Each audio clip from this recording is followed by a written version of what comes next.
Thank you for watching Truth and Justice with Vivian King. I am here now to do what I always try to do, what I've tried to do for the last 6 years, and that's educate Harris County citizens about the criminal justice system through stories. So people voluntarily come in to tell their stories, to ask questions, to get the community's input. Don't forget, if you have any questions along the way, please call us periodically. The number will come up, 713-807-1794. Tonight we have an interesting story about a wife who is fighting for her husband. Miss Leslie Bradley feels that her husband was wrongfully convicted. He got 2 75-year sentences in Harris County. And Miss Leslie feels so strongly to talk about the process and the system and to educate that she drove in from Beaumont. She doesn't even live here. She drove in from Beaumont to tell her husband's story and to try to find answers.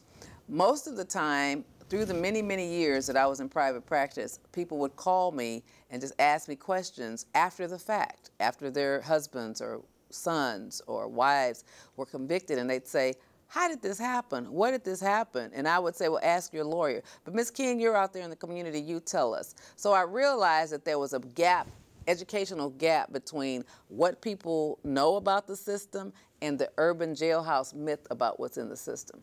And so my show is to try to educate you. It's a free speech show. Everybody's entitled to free speech. I'm not advocating for one side or another, but people have a right to express their opinions. And tonight, we're going to primarily hear from Leslie Bradley, who's going to express her opinion. In the studio, I have 2 co-hosts tonight. I have one, Mr. Danny Sneed from St. John's United Methodist Church, a returning citizen who's been to prison 3 times himself, currently is gainfully employed at the Veterans Administration, and I'm very proud of him. And he was one of my paralegals until I went back to the District Attorney's Office. And then we also have a new co-host tonight, Mr. Jamil Green. Mr. Jamil Green is an extraordinary man who served 36 years in the federal prison. He's on supervised release. He is here to kind of co-host and help the show. So tonight, as we tell the story of Miss Bradley, I will turn it over to you. Ms. Bradley, tell me what interests you in the story. You can either look at me or you can look at your camera. It doesn't matter. Okay. Well, the fact of no justice for my husband, I mean, the fact of the DNA, the description that was given on my husband, and it didn't match my husband. So therefore, when I went to read the whole transcript by myself, took me about 3 days, and I read it all 3 different times. And I was like, I don't understand where the conviction is. I mean, clearly the jury could not have understood what the law was. And tell me why you say that. Tell me what your husband was accused of doing and why you believe so strongly that he didn't do it. He was accused of aggravated robbery and aggravated kidnapping. I feel in my heart that he didn't do it. Reason being, like I said, I read the transcript. Well, what we start with usually is probable cause. So like in educating you about the system is if a police officer investigates a robbery or any type of crime, a victim will call in and say, I just got robbed or I got raped or something happened, or a victim can walk into the police department and make that report. They can even walk into the district attorney's office, that's rare, to make a complaint. But usually police officers investigate and then they gather enough evidence to be probable cause of a crime. So the DAs take that case. They don't know if it's true. We rely on the credibility of the police officer who becomes the affiant, and they swear to a probable cause statement. So if on aggravated kidnapping, the defendant, your husband, would be charged with, and charging for an indictment is just like a traffic violation. It's a citation kind of telling you what you're charged with. And then, so you have an opportunity to go out and find evidence to defend yourself. So it's like, so on aggravated kidnapping, let's start with aggravated robbery because that's usually what you see more often. The defendant intentionally and knowingly grabbed the complainant, John Smith, or robbed them at gunpoint with the intent to deprive them of their property. The crime, that's just kind of like in a nutshell. So the DA's office, when they take a charge, is listing for the officer meeting those elements and being willing to swear that that's what his investigation revealed. It doesn't have to be true, but it's what his gathering of information told him. And so that's him or her, the police officer. And if it's aggravated kidnapping, it's the same thing. At gunpoint, a person has to be named on a particular date, was held without their consent, or moved without their consent, or restrained without their consent. At gunpoint or knife point, for it to be aggravated, it has to be a deadly weapon presented. Correct. And there doesn't have to be that you find the gun or you find the weapon. It doesn't have to be that the crime was completed. It could be that somebody tried to grab you and somebody came out and helped you. It doesn't mean that the person's intent wasn't to commit the aggravated robbery or to commit the aggravated kidnapping. So the crime does not have to be completed. So that's just the educational part of the crime. So tell me what you believe from the prosecutor's, just start with the cops, not the prosecutor, but the cop. What was the probable cause for them to believe that your husband did it? From the police investigation. And it can be the small version. It doesn't have to be long. Well, on the police investigation, basically they were saying that they had bags of the drugs and all that kind of stuff. So it's a drug rip? What Pharmaceutical from the Walgreens, I think it was. Oh, so it's a store robbery. Right, a store robbery, right.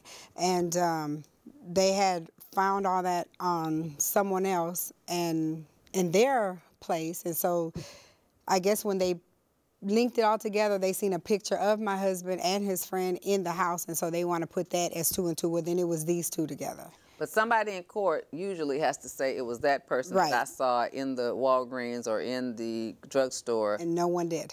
Okay, so how did they link it? No one did. A picture, a photograph. They said But somebody had to have seen that person in there. No? No, they never said that. And that never came up. The victim gave a description. He said they were my height, which was his height, which was 5'11", or taller and slim. Well, this is the photograph that they had, and they're not even the same height. He's 300 and something pounds. My husband's like 200 and something. So the one you have is your husband? Yes, he's the short one. Okay. And so that's the picture that they had to identify him? Right. So where did they take that picture? They got this picture from the co-defendant's house that had the actual pharmaceuticals in his house. But I guess because they knew each other. So was it on somebody's phone? No, it was in the house. It was like posted up, you know, like on. So they were friends enough to have each other's pictures up? Well, I guess they were friends, and they would go out to the club or take pictures in front of them cars or whatever, you know.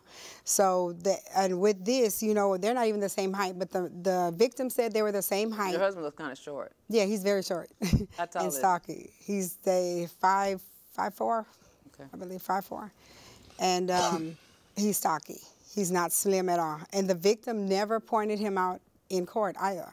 He never pointed him out. Was the person supposed to be masked that robbed him? No, he said that the guys that robbed him had something over their face.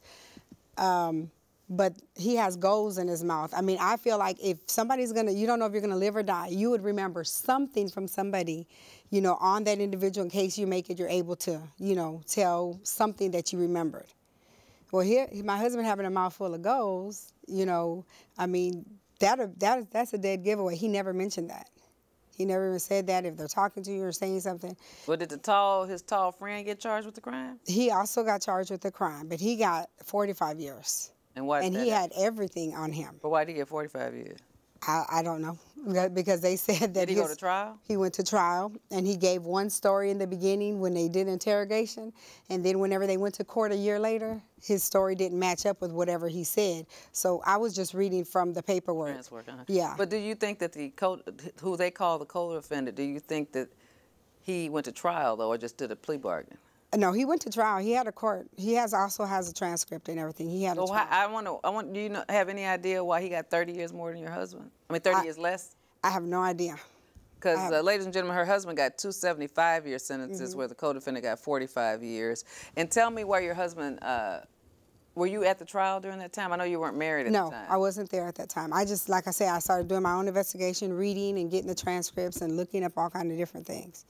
And I could only go by what he was telling me, his mother was telling me, and his first attorney was telling me. You know, because I also spoke with him.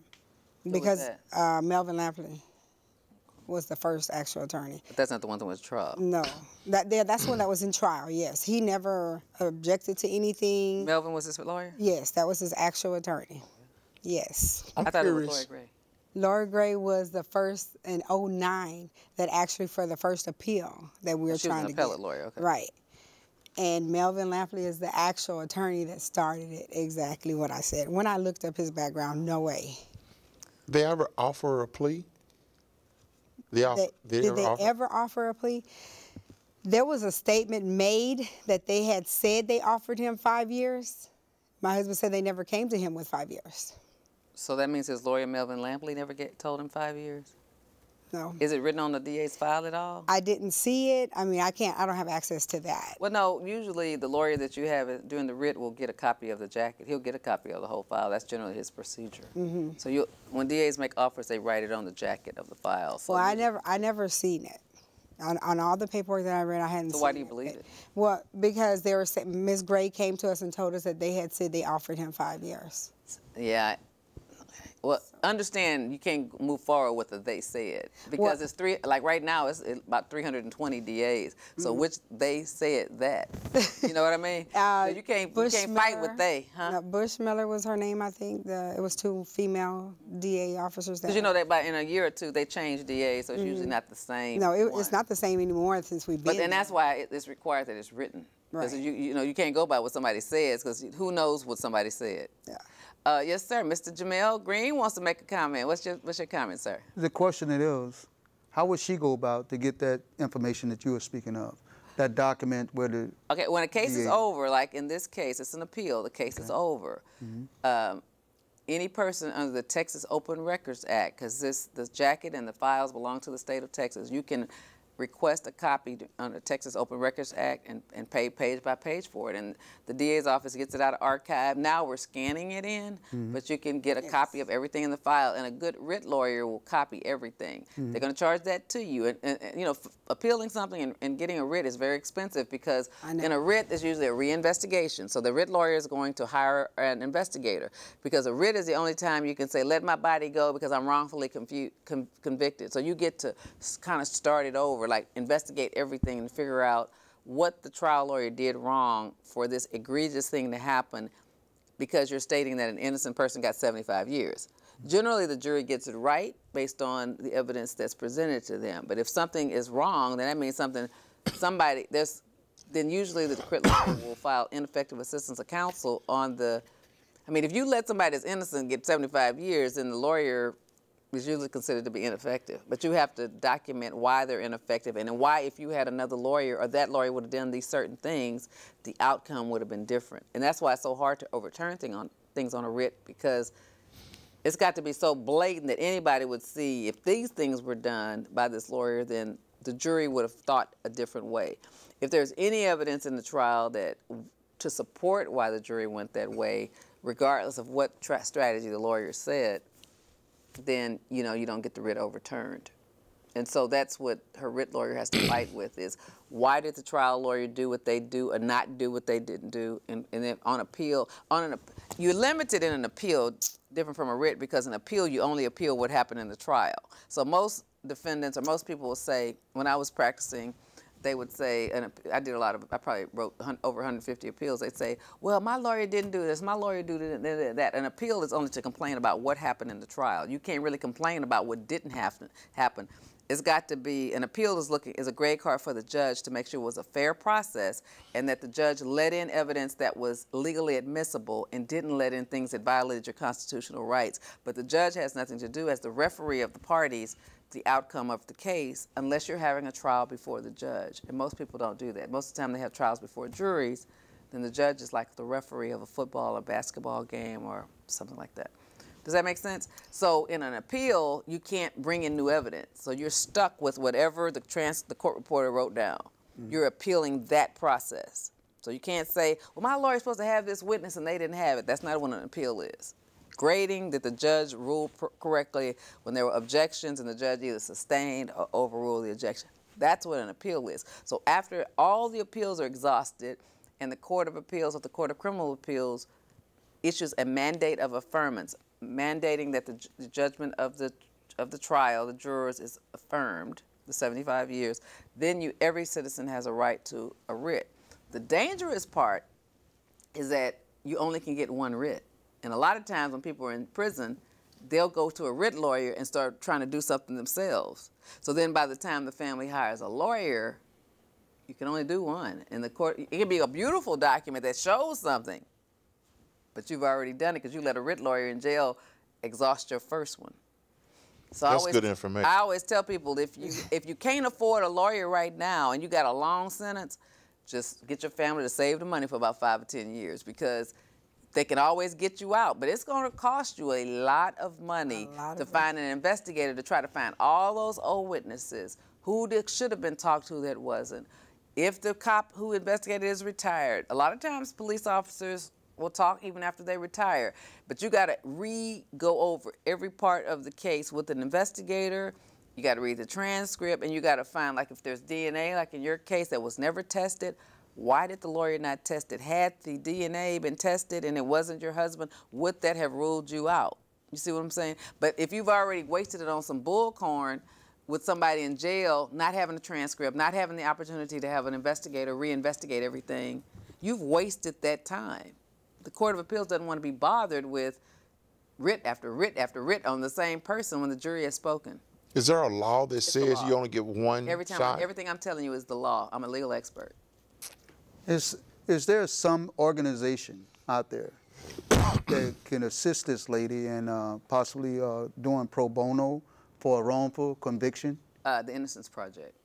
But understand this, sir, what you're asking. You're asking for somebody to work about 500 hours for free. I don't know many people that can pay their mortgages or pay their bills if they give 500 hours to a case. That's why you have to pay for it. Because an investigation is not a minute. If y'all watch the OJ trial, if y'all old enough and you know he got acquitted, he had investigators and lawyers working for a year before his trial came. And he had a dream team. Yeah, and he paid his fortune. He paid his fortune, because the idea of criminal law, which a lot of people don't realize and understand, is you bond out to spend all your assets so that the government doesn't take your freedom. And most people don't have that attitude. So if you know the government can take your whole life and you really think you didn't do it, you need to spend every dime you had or could have. Because once you're in prison, like you did 36 years, what difference does it make? You know what I mean? If I can keep myself from going in, but I couldn't make, when I was a defense attorney, minorities understand that. I remember people asking me to do stuff pro bono when I'm working 12 hours a day with a little baby as a lawyer, and they had big screen TVs, and I'd never bought a big screen TV, but they didn't want to sell it, but they wanted me to work night and day. You know what I mean? I mean, I can't pay my bills with your promise while you sitting on your butt raising your kid when I'm paying a state care to raise mine. I mean, what people don't understand is your innocence is your problem. It's not nobody else's problem. And like I said, 90% of the calls I used to get was people wanting me to help them for free, and not realizing that person answering the phone, that phone bill, that light came from me having to pay. So somebody got to be paying me. Yeah. So my community service turned into me creating this show so people could go on YouTube and get the answers. But I can't help you. I mean, if you're in business to make money. Right. That's right. You see what I'm Can saying? I go bring back another point, Vivian, that you always talk about when you represented people when you was a criminal defense attorney?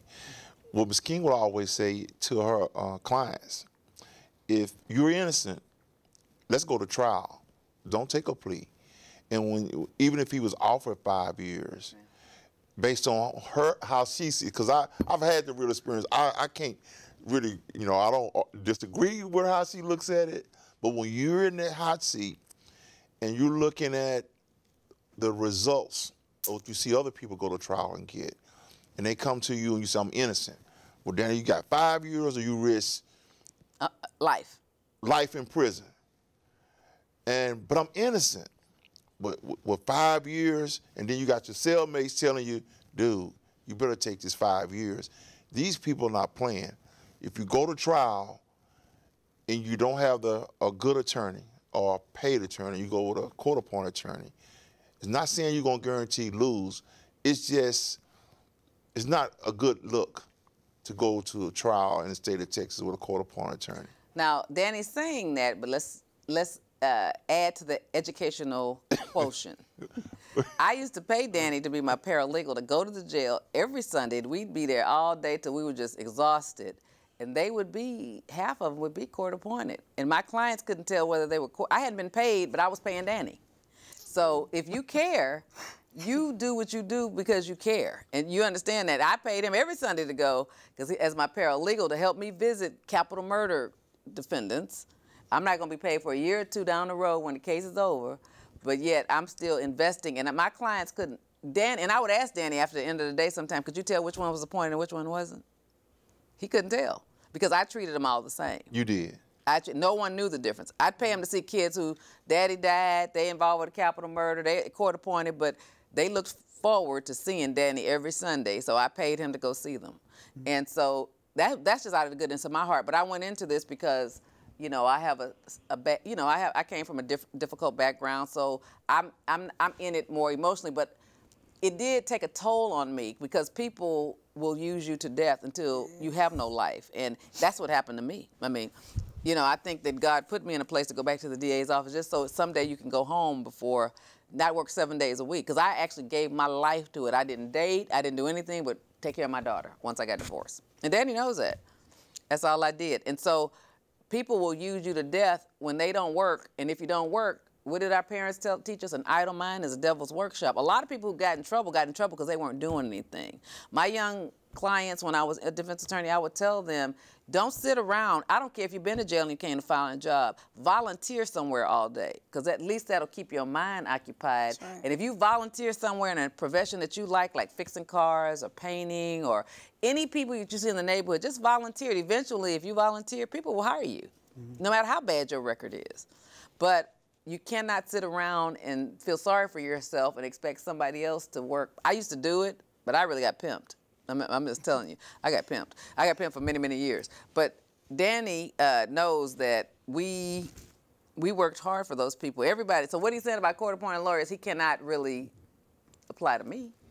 Most of my business was not court-appointed, but I did do court-appointed capital murders. Okay. And I had some good court-appointed attorneys. And to get back, we're going to get back to Mr. Leslie, but the first court-appointed attorney I had made me acknowledge that I had a substance abuse problem. That's what helped you get right. Because he had a prior substance abuse problem. And he said, Danny, what I want you to do is call your parents and tell them that you don't have a criminal problem here in jail. What you have is a substance abuse problem. I didn't go to jail for a substance abuse problem, but underlying me being there was behind substance abuse. Mm-hmm. And he said, I challenge you that if you admit it and you let your family know what it's going to turn around. And that was, I was up for a burglary habitation case, which is a crazy case, but I found myself in jail. And I made that phone call to my mother and my father separately. And I told them that I have a substance abuse problem. My dad was in denial. He came down there and looked me in the face, and I had to tell him, like, yeah, because I was hiding it. But I don't want to stay on, it's not about me, it's about But it is about the whole process. And so another problem in the criminal justice system, and I respect all my fellow lawyers, no matter whether you pay them a fortune. I've seen some people get paid, they're millionaires off criminal law. People, they got good BS. And people go to them, and they don't give a damn about their clients, but they got a good BS. Mm-hmm. And then I've seen some that are the total, I've seen good paid, be sorry, and make a lot of money because they're good marketers, but they don't really care behind the scenes. And then I've seen court-appointed lawyers. I made my money by being court-appointed first years ago in the 90s, and built a reputation for my court-appointed clients that referred me to paying clients, because I always visited them. I always cared about them. And when you care, people don't care at all. You know, that's how you build your business. So they can be on either side of the equation. But the thing that most people don't do is, because all lawyers are smart, you feel like they all have the intelligence. When you get to aggravated kidnapping and robbery, you almost shouldn't deal with a lawyer that hadn't been a lawyer about 15 years. Let's say 10 at the least. They need to be doing just criminal law for at least 10 years before you get into a very difficult case where the punishment is life. Because any aggravated case in the state of Texas, if you've never been in trouble before, it's 5 to 99. I used to know a judge that would give all the young robbers deferred. It was in the late 90s. But if they violated, guess what he gave them? Because if you get deferred adjudication, the range of punishment is still open from 5 to 99. If they messed up, he'd revoke them and give them life. You went from being on the street on deferred adjudication for 10 years, screwed up 2 years later, and he would revoke them and give them life. And it ain't a dang thing you can do. You can appeal, you can do all you want to. It's within the range of punishment. So another thing, that's why what Danny saw was many years of dealing with people and their expectations. And so I learned that to manage people's expectations properly, every client I had, Danny knows this, if you didn't do it, you going to trial, because that's what trials are made for. I'm not judging you. I don't know. It's between you and God. But Danny knows in his heart. He saw me tell many a young man in jail. What did I tell him, Danny? Yeah, if you're innocent. If you're innocent, that's what trials are made go to for. trial. Let's go. Let's rock and roll. Let's see. My nuts is big. How big are yours? Yeah. Okay? If you bad enough to pull the trigger and you're going to lie to me, the jury going to pull the trigger on you. Okay? I mean, and we tell them straight up, wouldn't we? Yeah. But sometimes you might need to cut your losses. That's between you and God. If you tell me, look, I didn't do it, but Miss King, I'm going to sign for this time, I didn't stop them. But if they crying and whining, like, I'm not the judge and jury, I'm your advocate. And I can only advocate based on what you tell me. You see what I'm saying?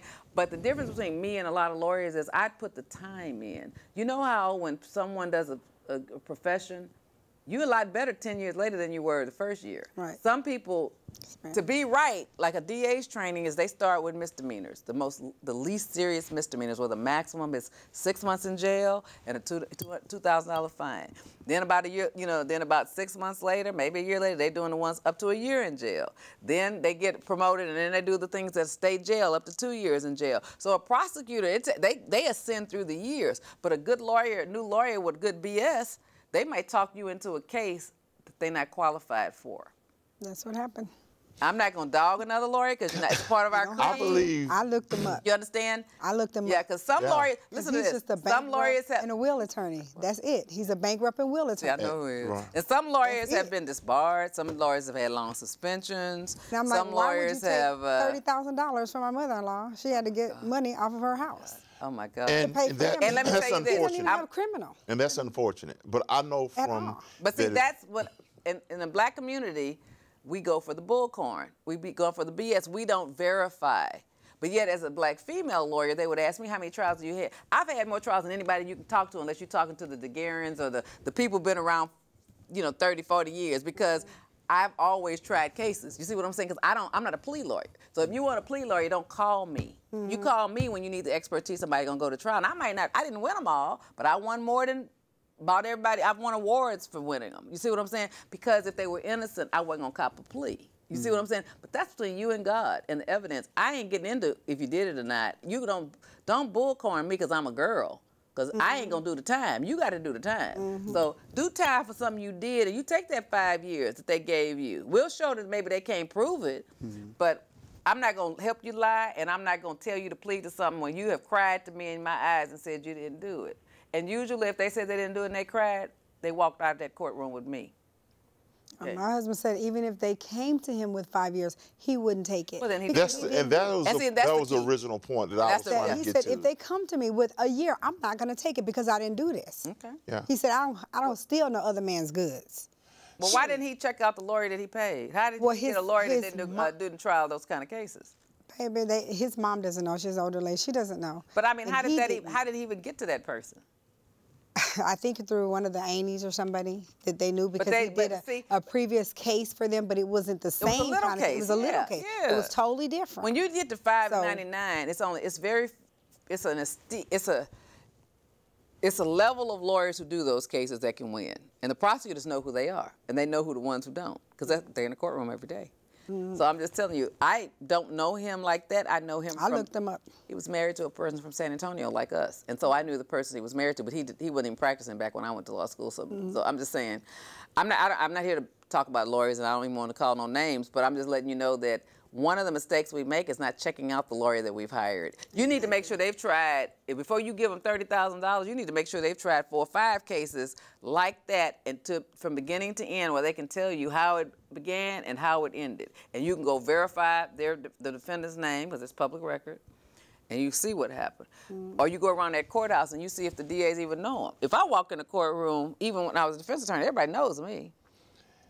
And it's a part of the legal field that's and I like what Vivian said, the prosecutors and the defense attorneys, they don't dislike each other. These people socialize with each other. They went to law school together. They're comrades. We were DAs together. Right. So all defense attorneys, the good ones, were former prosecutors. So it don't matter if they change sides. You know, we fight in the courtroom because it's about our integrity. And it's just like athletes. They can be best friends, but be on different. They get traded to another team. Right. You still got to fight like dogs. Or after the game, but you gonna hug. You dap up. And y'all don't everything. like that. Yeah, y'all don't want. People don't want to see that. But I never did that in front of my clients because I knew it made them feel uncomfortable. But we all usually came from the same. I was a prosecutor under Johnny Holmes in '92. I mean, we all came from the same, and now I'm back. We all came from the same cloak. You know what I'm saying? So it's hard. It's just like athletes. Athletes play for different teams, but they might have grown up together or gone to the same college together, played on the same teammates, because your professionalism rises with you. But the issue is you need to be somebody in that circle, but y'all got somebody outside of that circle. That somebody has never. Mother got somebody outside the circle. Right. But that's life or death. The most critical Yes. thing is who your lawyer is. Yes. My mom didn't know. And what I'm trying to let you know is it's better to have a court-appointed lawyer than to have that, because the court-appointed lawyers are trying cases all day, every day. He's familiar. They're familiar with each other, and they're familiar with the process. Because if you have someone that's just doing bankruptcy, they've never tried a case. They don't even know how they don't even understand the process. Like, because when I was a defense attorney last year, I knew what was going on. I know when the DA started going from voir dire, picking the jury, to going just verbally using flip charts, to using overheads and using PowerPoint, because I'm there every day. So you know, if this prosecutor always used PowerPoint, then I got to get me a little young intern to make me a PowerPoint to go with it. You see what I'm saying? You already know what their tools are, so you know what tools to bring. And as it changes, you change with it. You see what I'm saying? But it's hard to fight it if they got all the tools. And remember, prosecutors always give this crazy analogy. They're like two rams fighting. You know how like the big ape comes to beat the bigger ape. So you've already whooped them before they whooped you. You know how to deal with each other. You see what I'm saying? Because you fighting every day. If you get somebody that's totally green, they're gonna laugh at them like, we gonna tear him up. That's like getting a little wrestler in there with a boxer. A lot of wink going on. Ooh, I'm gonna get a promotion on this case. Because they don't know the tricks. Exactly. They don't know the tricks of the trade. You know, that's why when I did the TV show Sisters-in-Law, you know, it didn't show me training people, but training of other people is because you're teaching them the tricks of the trade. You can't stop them from golfing together on a weekend, whether they on either side. They don't have anything to do with it. Well, what I'm saying is, it's not unethical. married to prosecutors. To my point, it's not unethical for them to know each other, socialize outside of the courtroom. It's just a separate situation. Yes, sir, Mr. Jamil.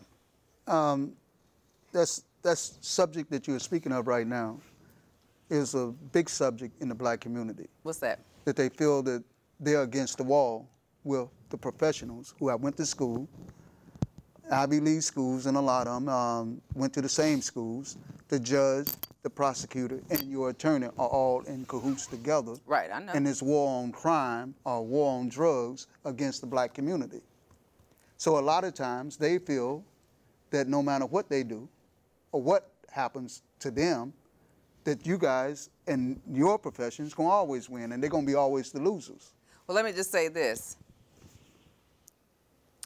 I'm gonna ask you a couple of scenarios about how people feel, because I appreciate that. And that's why when I go in the courtroom, I didn't have many prosecutor friends, because as the years went by, because I left in '95, they might have stayed in the DA's office another 5 or 10 years and they moved on to something else. People go back into civil law, they do other things. And as you know, it's a pretty white-dominated situation. So you might be friends when you're there, but when you leave, then you become the enemy, like the enemy clients. Do you understand what I'm saying? So it's not that many with the white and black issue that stay friends, because then you are now on the dark side, you know, and you dark too.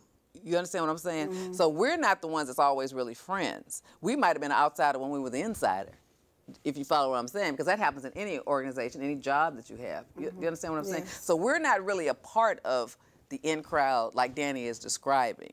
He's describing something that he's perceiving. That's right. That's not anything that he has any personal knowledge about. You might have been always skipped over in the DA's office because you were black or you felt that way. So when you leave, they ain't trying to be your friend. You understand what I'm saying? People are friends.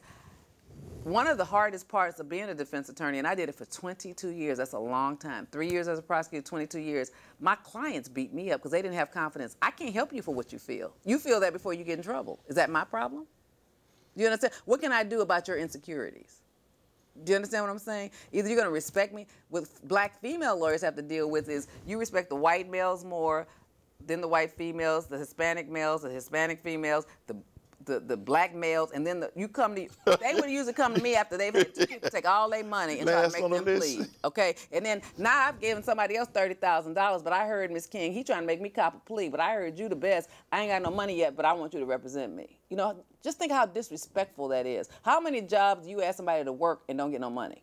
Would you go do a job and not get a dime? Just think of how bold you are to always think as a black community, represent me pro bono. You're asking, would you want somebody to tell you to go answer the phones today for free? Do you understand what I'm saying? That's how I am in my job. I mean, everybody that I know that works every day ain't going to day one day without working. I did a lot of pro bono stuff, but through the years, because I wasn't appreciated, who named me to be the person that let my family starve? So what I would usually do, I'm going to answer this. What I did, because I got tired of people entitled to free representation from the black female lawyer, I just started making people, on misdemeanors only, my friends' kids, you got to do, or community activists that sit around home, ain't working, but telling me what to do. I would tell them if they do 40 hours of community service for me at the charity of my church, St. John's United Methodist Church, and show me proof, then I'll work for 40 hours for free. It's interesting how those phone calls stop. Because they ain't even working, but they're going to tell me what to do. So I learned that that's what you need to do. And if you do it, I'll do it. Because, I did a lot of stuff pro bono. So what's your question, Mr. Jamil? Two parts. One, the black community has always received information from the most educated in their community. We always look for leaders representing us or educate us from this perspective. Sure. Now, the majority of the peoples in our community are ignorant to the law and to this country and the rules and regulations how to live in this country. That is a problem. Is it their fault? It may be. Is it the education system's fault? It may be. Is it their family, their parents' fault? It may be. But somewhere along the line, we have to stop asking and questioning and get more involved with the situation with trying to re-educate, just like this program. And that's why I pay for this show. Right. This is That's my good. contribution. Right. And many of people have watched it, have learned from it, because I have different topics. How did she know to call me from Beaumont? Right. I'm just sharing that I tried to fill a gap that the NAACP doesn't feel, that the Urban League doesn't feel, because they're not giving out information to explain the system. Right. You understand what I'm saying? So I took it upon myself. I didn't know nothing about TV. I came and learned how to make TV. I pay for a cameraman to do this. I don't get anything for this. In fact, when you do stuff for free, like this or community, people want you to keep doing it for free. I saw you on TV, so you must do that for free. You know what I mean? It's not like it wasn't a money maker. Right. You understand what I'm saying? So I agree. But at one point, if you're going to get involved with crime, are you going to learn about crime? Why wouldn't, if you're going to rob somebody, why wouldn't you learn about a system and make sure you find lawyers? I'm not saying your husband did it, but I'm just saying people who decide to be dope dealers. Why wouldn't you already have found the dope lawyers, defense lawyers, to represent you? Because someday you're going to be caught. You know what I mean? Right. That's up to everybody. That's people's choice. But I'm just saying, your problem is not my problem. Yes. I've tried to help you. Lawyers get paid to help you with your problem. They don't do it for free. So if you have a problem, either you're going to be man enough to say, I got myself in this situation, I'm going to pay for it myself, or you got to trust someone is what I'm saying. You can't just because you're mad because you screwed up, be mad at somebody that's trying to help you. Because people will fight with people who are trying to help them. Nice. That's one of the reasons why I hired Danny to help me. I got tired of spending. At Sunday, I could be at brunch, but I wasn't at brunch on Sunday. After church, every Sunday I went up to that jail. I don't have to do this. I could be on a date.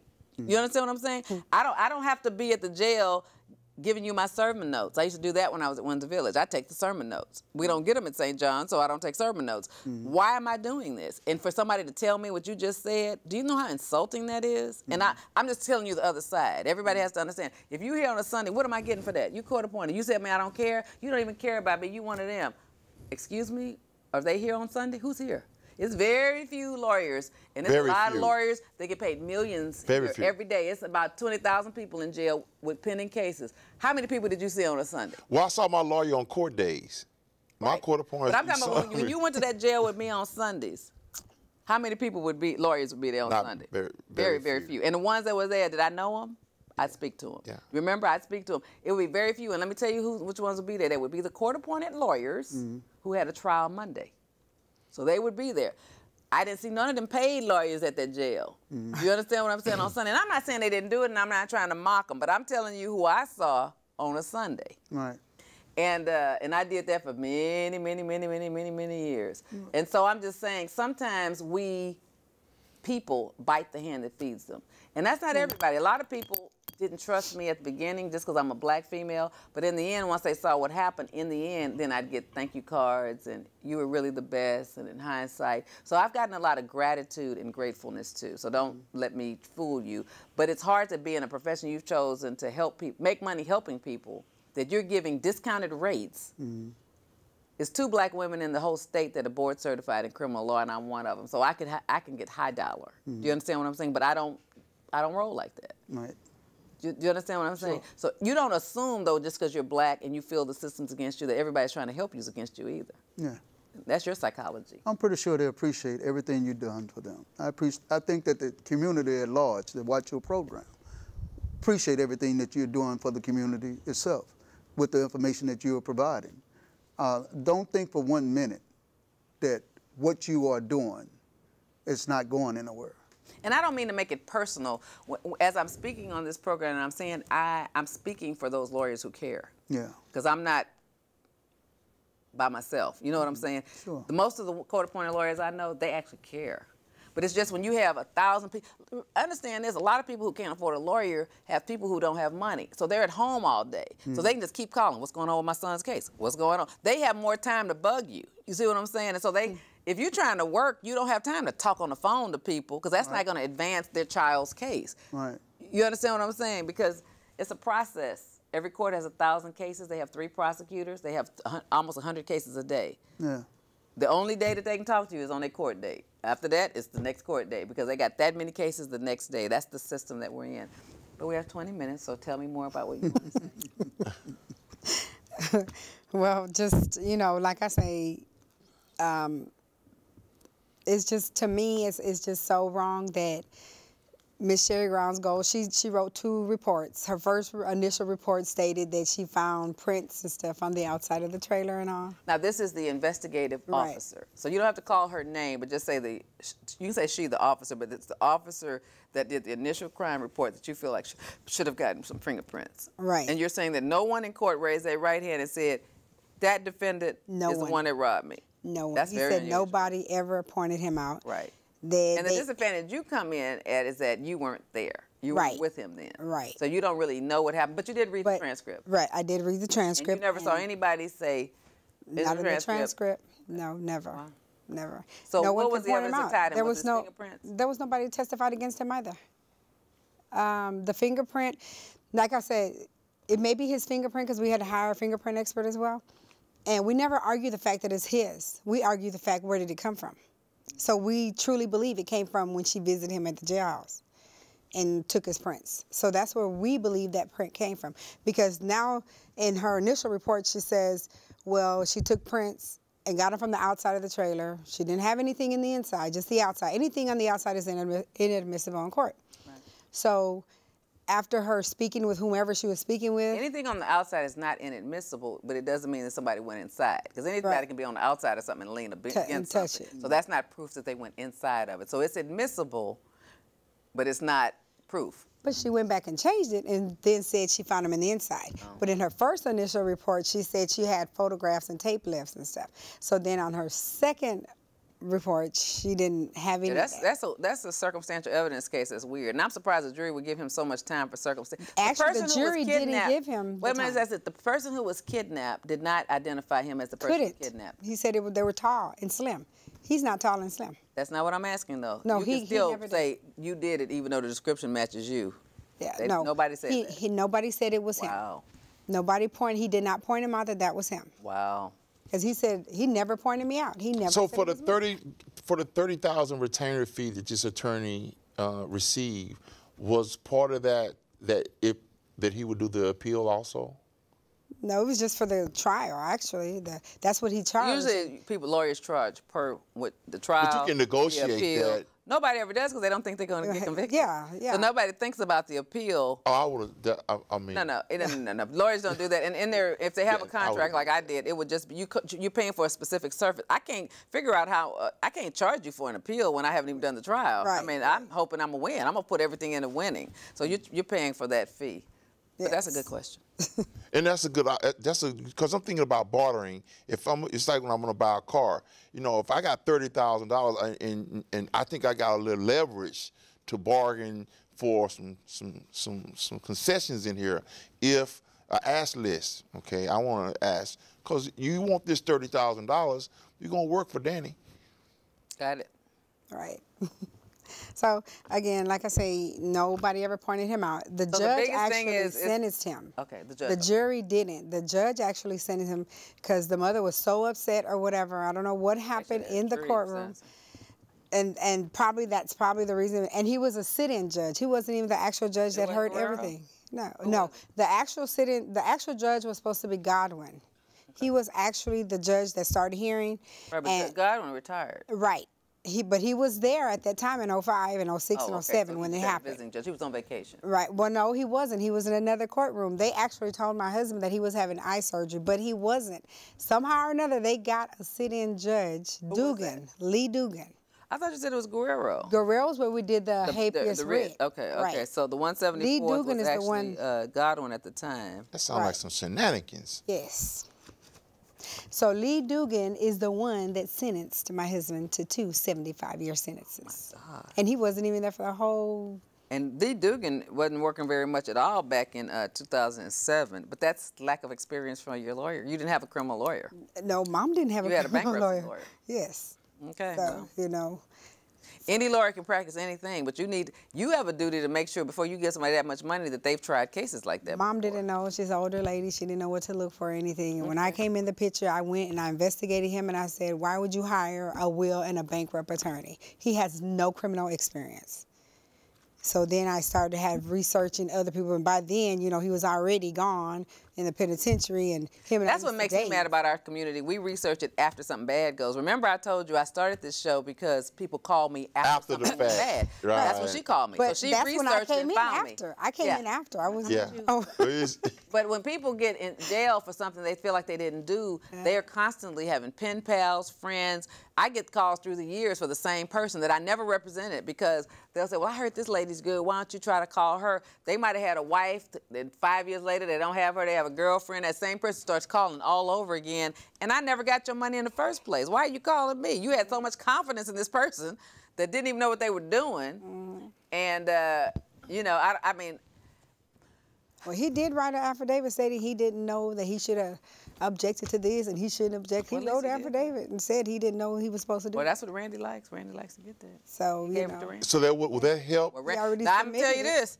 You got a cold rent lawyer. I know you're paying, but oh, Lord. Oh, yeah. She's already told me who it was. I'm not going to. This show is not for commercial transactions, but I'm just letting you know. You got a cold lawyer on a writ. If anybody can get a reversal, he can. I just hope you can keep paying him. But I'm just saying, if anybody can do it. I paid him in full. Oh, if anybody can do it, I paid him. If anybody can do it, Randy. But see, at each stage, if you lose, he can keep appealing. Because, you know, when things get to the United States Supreme Court, this might have been appealed 10 times because it's all the layers you have to go through. How long does that take? For our late viewers, as long as they want. For our late viewers, let me answer the question better. You asked me how long does a writ take? That was normally. Normally. I mean, you know, the Court of Appeals, based on their volume, can take as long as they want. So there are deadlines for the lawyers, but not for the appellate ruling. Okay. So there's nobody that can tell you. You hired a good lawyer. He can tell you about how long it takes because that's just about all he does is writs. He will do something else, but that's what he's known for. That's what he's always done. The 25 years I've been a lawyer, he was doing it, but he's older than me. He's been doing it for a long time. And so definitely he can tell you. So don't ask a bunch of lawyers. You have someone you can trust. And whatever he tells you. I don't talk to anybody else. But I'm just saying, whatever he told you, I'm sure you've asked him that question, and what did he tell you? I asked him after a year of waiting. I mean, but what did he tell you? He just said all he could say is we got their attention. Right. The longer it takes, it means they're usually trying to figure out a way not to rule in your direction. figure, Yeah. right in your way So it out. takes longer. Your direction. It takes longer for them to try to figure out a way to get the result that they want. So that's Yeah. one Don't of be the, blindly guided by just your attorney. Do your own research. Know what your attorney is doing. You know, like the information she gave you surrounding people who do pro bono work. The information she gave you how to retrieve those documents and so on through freedom Yeah, you of can information. pay for the and so records. on. You can get the. Yeah, I paid for a whole transcript. But the lawyer she has pays for the record. He'll let her see it at the office, and he goes further than most lawyers know to. He actually will pay for emails between prosecutors and stuff like that. And when he got a few cases reversed years ago, nobody ever even thought, because we didn't have emails 25 years ago. When I was a DA in '92, we didn't have computers. So that's how much we've changed through the years. So email wasn't even there. So I went to college in the '70s. We had typewriters. There was no such thing as a computer. We were learning to write computer programs with those little cards with a dot that you put into a computer called Fortran and Cobalt. So I'm just saying, but the good thing about Mr. Schaefer, he's changed through the years. He writs everybody. I got a writ right now, and I did the best, you know what I'm saying. So, because my client had a 20-year off and wouldn't take it, and went to trial, and he shouldn't have. You never met him. Oh, I met many Nigerian men guy. like him, though. So yeah, no. Usually, once something goes wrong, then that's when people research. When they get a smart person like her to start researching it, if she'd have been in his life when it happened, then she would have researched that person. We would have never had Melvin. Period. Yeah.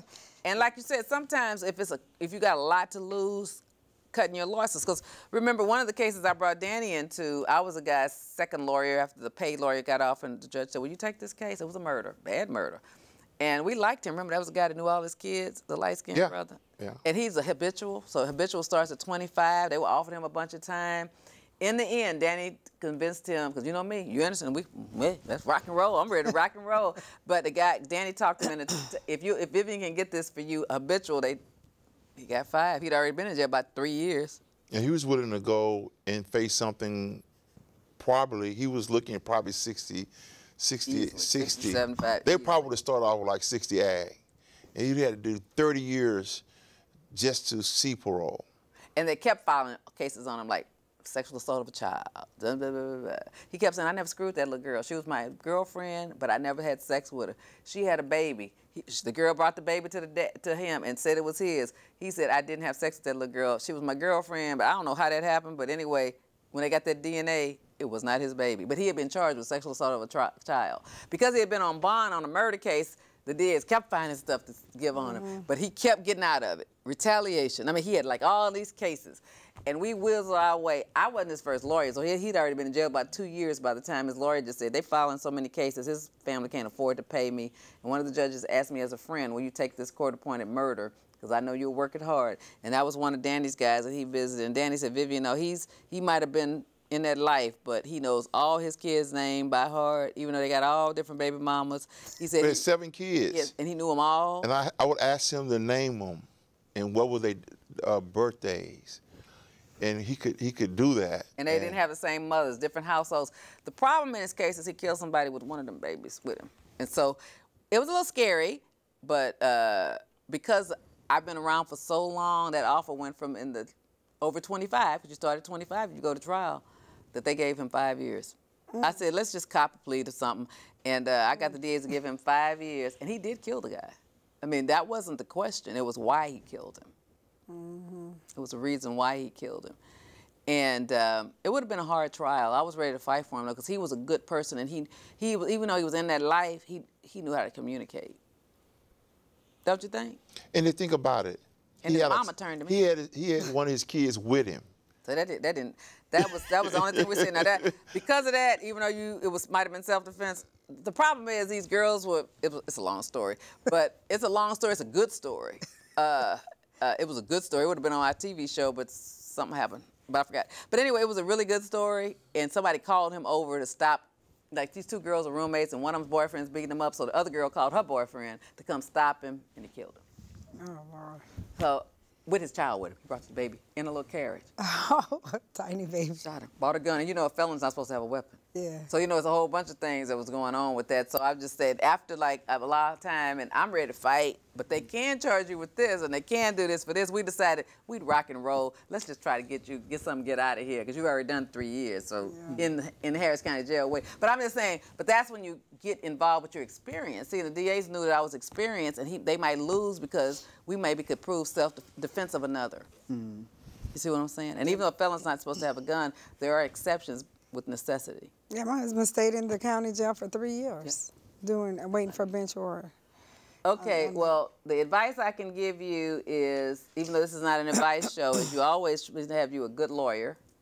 This is an educational show, and you just have to follow you have to trust somebody when you're in a system that's bigger than you that you didn't create. So unless we get involved as prosecutors, as police officers, how can you trust a system that you don't participate in? You know, so if it's all foreign to you, of course you're going to feel that way. But you have to participate, and I consider myself one that's participating at all levels, because I'm going to not complain about it. I'm going to do something about it. Very good. Excellent. And so give me some parting words, ma'am. You want justice? You want justice for Charlie Bradley. Charlie Bradley. My husband. I want him home. Keep fighting and come tell us how, in about a year or 6 months, tell us how it turned out. And hold up one of those pictures so we see him. There it is. The camera on it. Okay. All right. So Danny got an award. He wants to tell you about it. Danny is one of the guests we've had on the show. Gave him an award. Talk to us, Danny. So I want to thank Mary E. Gilder for making me one of her 4 winners of the Courage Award this year.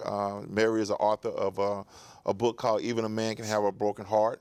And for the 2nd year, I've been a panelist on her book signing every year. So I just want to give a shout out to Mary and thank you for this beautiful award she gave me. And even though I'm a returning citizen and a formerly incarcerated man and spent 15 years in TDC, God has turned my wounds into wisdom and amazing opportunities. And Vivian, I want to thank you for giving me a platform. And I want to thank my good friend Nathaniel for coming on. He's going to come back and tell us his story. I just met Nathaniel today. He spent 36 years in a federal prison. And I met him over the phone through someone referring it to him. And so in the future, he's going to come back and he's going to tell us about what it's like, life after incarceration. Life after. I'm really excited to hear that. We do have a few guys who come back from the federal feds and talk to us. One that comes about once every year or so. And I would love to hear your story. Thank you for your volunteerism, for caring about the community, helping us educate about the community, and we look forward to you coming back. Thank you for watching Truth and Justice with Vivian King. And please catch us on YouTube and at www.houstonmediasource.org. Thank you. Thank you for tuning in again. Tonight we have something really good, a hot topic in the news this week. He's been charged with crime. This is a show where I try to educate real stories.